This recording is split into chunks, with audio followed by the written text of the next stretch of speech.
আগামীকাল 5ই নভেম্বর থেকে শুরু হচ্ছে হুগলি জেলার সর্ববৃহৎ রাসযাত্রা উৎসব, যা আমাদের শ্রীরামপুর মাহেশের মানিকতলার রাধাবল্লভ মন্দিরে অনুষ্ঠিত হবে। দেখা যাচ্ছে অসাধারণ সুন্দর আলপনা দিয়ে সাজানো হয়েছে প্রভু রাধাবল্লভজির রাস্তা। এছাড়াও বিভিন্ন ফুলে সজ্জিত করা হয়েছে, লাইট দিয়েও সাজানো হয়েছে। দেখতে পাচ্ছেন অসাধারণ সুন্দর লাগছে রাধাবল্লভ মন্দির।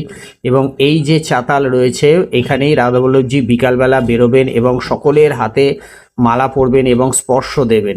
সুতরাং দূর দূরান্তের ভক্ত তারা আসুন, আজ দেখি রাধাবল্লভজিকে কিরকম সুন্দর সাজে সজ্জিত করা হয়েছে। বাহ, অসাধারণ সুন্দর লাগছে। তুলসীর মালা এবং বাবা, এগুলো কি লাগিয়েছে?